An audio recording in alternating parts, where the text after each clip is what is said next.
You can't live a day by the other ngoyingira buyingiza kibuga. Nabagamba kuno bwe kutabaako kyapa kya nnyoko ne kitaawo. Si kwa nga n'ekibanja si kya jjajjaawo. First and foremost tufunake ewammwe. Naye mu bwavu bw'oliko oyinza obutasobola kufuna mu mayiro 5 nga nkaaga zimala. Genda akabuga akaddako kajja kusangaawo kati ebibuga babitongoza weyayu ebibuga byasaasaanye kati amasannyalaze gali ku electrification. Gentleman, woman, where are you? Masaka, Arua, Mbalala. Kati ekibuuzo kibuuza ozzaako kisinga obudde buziba. Kubanga olunaku luyinza okumala ebbanga eddene nga tweyagala akasana bwe kajjira bwe kakka bwe tubadde. Naye bwe wabaawo ekinyenyo zzaako ki. Lekeraawo okutukwata ku mumwa nga twogera n'ogamba yo negative energy. Why are you not positive? You are judging me. Ye kyavaawo ekintu ekyo. Tukulaba olya sente tukulaba oziryanga azibiridde.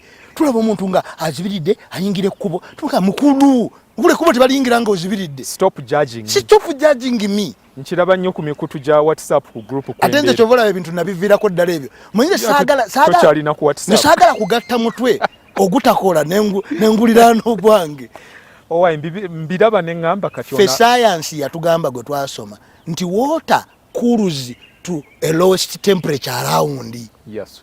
Bw'oba olina amazzi gateeke mu giraasi nga gookya funawo ne mu kabaketi aganyogoga. Amazzi gano gajja kuwola nga galiraana ekibugumiriza ekiri mu gano era gamale gagafaanane. Byebiri ku mikutu egyo. Social media. I can't. Musonyiwe nnyo I can't. Naye nga bw'otuulawo n'ofumiitiriza eriyata judging. Yes, and why are you not judged? Kubanga tuli mu nsi gye bayita positive competition. Yes. Nga bateeka n'okulaba waddusa otya. Kubanga okuwangula kulimu okukwata amateeka. Kubanga Mayambala omusembeza okutuuka kubanga mukyali. Yes. Buli myezi 3. Omupima. Nasooka mujudginga. You judge them. Era mu abatali judged mulabye nnyo. Ne manyo no musajja mugezi. Tebaaba wana kipimo. I can relate with him.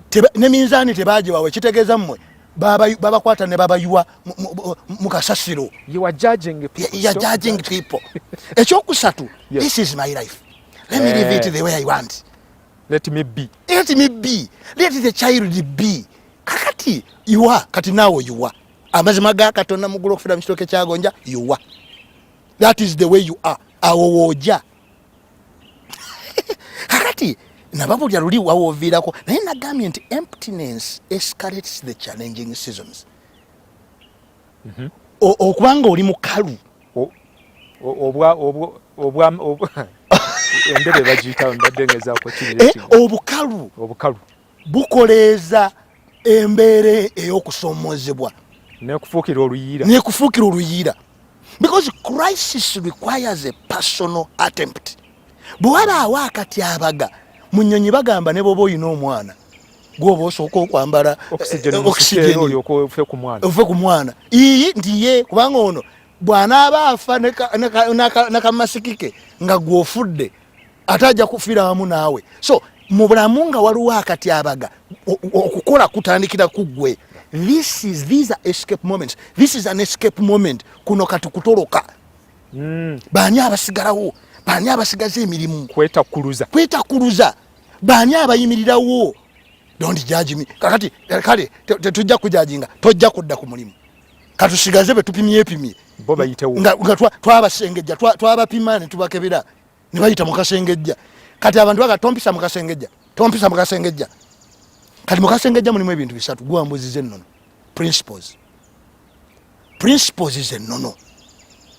Ebyo nabisomesaako wano. Standards. Omutindo. Buli kintu kirina omutindo kwe kikolebwa nga bwe guweebuuka waliwo wootabeera. Tubadde tukolera ku mutindo ki? Gwakukeera ne weewuuba bw'oti. Kampala waka. Yeeno gy'ova olekayo kitate wali. Kikulu tukeera nnyo. Ye munnange ojjojjeko mu bwegasi. Nze natandika obwegasi bw'emmwanyi ennaku zino. Tugenda mu mmwanyi zisukka 400 eka. Amatooke buli najja wano omwaka oguwedde mu gwokutaano twagatandika katugayunga. Weero na kaseke. Tuli kayunga.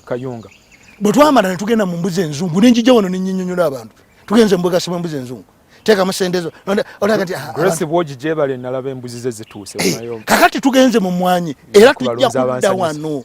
Mbuuza bano be twogera nabo standard kikwoli. Sente muzirya bulungi wano. muzijanga abazibba. You don't care. You don't want anybody to judge you. Kati abantu balumwanye balance gale ebifo bya ku happening bigale. Kati waliwo kye bayita minimal requirements.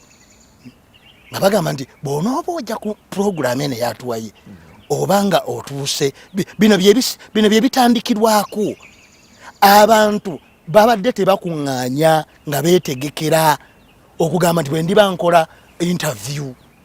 Kuba ebyo bye bikulu mu interview bwe baba baagala oba ofuna visa ya Bungereza bakugamba nti oyinawo ties ziruwa biki nti nawe ekyapa kyange ninawe account yange balance ali bwati ate eyo si minimal requirements za visa ya America si ze minimal requirements zo ng'onoowasa omukazi byoli kimu kyanjawulo kati eŋŋumi ziri ewaka. Olwo omusajja yakubye essimu n'agamba kyewuunyisa ku leediyo omukazi mu bbanga bweriti yantabukidde nnyo ate ekikulu yabadde Manya ate ng'esente za Manya Nazaala ye yazituwola naye munyambe bannange munjozeezo ku mwoyo gwe nagadde nemugaa nti ssebo toyinza kwewola ku Nazaalawo tubeereko n'amagezi agakola. Nazaala ayinza okuba ayinawo ng'ayina kati kanziremu ne bino luli nayogera ku bakazi batakwana okwewola kibi omukazi tebamwewolaako walusimbyo naye bagenda kusindika ku katwe bati sente zange. Ekyokubiri teweeriranya Nazaalawo mu ebyensimbi zammwe ezikola emirimu ejammwe ababiri. Ekyokusatu sigala nnyo ng'oli musajja bwe wabangayo akatabanguko. Kitegeeza ki ekyo? We prove ourselves, men prove themselves.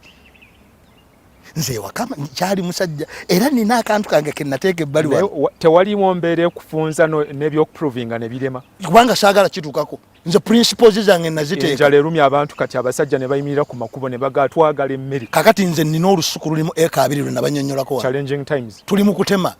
Toyinza kusaba kawunga. Temompa akawunga. Naye omuntu n'amala asala ewaffe n'akawunga ajja kututegeera. Ab'ebikomera babayitako buyisi. So kakati zino olumu baziyita values. Emiganyulo. Emigaso omuntu byazitowa. Otyo. Era zezitegezayo potential obusobozi bwo omanyi kyozitowa kyekisalawo by'osobola. Mu Luzungu bagamba nti values augments individual capacities. Okuggumiza augmenting kiringa kya Luganda okuggumiza augmenting. Ogumirira tojja kuggumira abo abakazi tebatera kugula mmere mulundi eji nga tannaba kugamba mukozi nti enkoko enkulu gintere mu sowani yange agule enkoko yali enkoko enkulu kati yo badde otula n'oyagaagala ne baleeta enkoko y'enkulu enkoko gigule. That is proving you are proving you can't be a man if you can't prove yourself. Kyovula mwe nabagoba ku bufumbo bw'okwekaniikirira mumwaite mwani mulowooza nsaaga kati obufumbo bwekaniikirira mbadde nzinoonya omanyi nze mpita n'obwereere kati zinoonya tulabe bikalubi. Omu yagamba nti omukyala yaŋŋamba nti ye tayinza genda mu estate y'egindi tagenda mu nnyumba za mizigo. Mukwano gwange nnyo sente zaabaggwako kati babasuza nabusuza beekaniikirira. Beekaniikirira kubanga bw'obanga omuntu gw'olinaye tomusobola tasula makindye ku madirisa. Ayagala kira ayagala najjeera lubowa eyo gyayagalayo. Kakati ate gwe tonnaba kunyweza mirandira. You are not gamba toli grounded. Ekyo ogenda kikola otya? Mwesonyiwe. Kyenva nabagamba nti waliwo a kind of people nga mu buli kuyiga bayiga mu butayiga. Omanyi ne byetwogera olwaliraga naye kati kuno kwe kuyiga. Ate okuyiga okulungi scientifically batugani science kasi yafuga. Scientific wedding, scientific meeting. Kati science yono. You learn to listen. And when you learn to listen, you begin to learn. And when you are a good learner, you begin to live. Obulamu obw'okubanga you reverberate. Omanyi mu music waliwo kibayita reverb mu science. Reverb si echo. Bali babiri echo kuddingana. Naye reverb erina ne gia okuwoomesa ba music.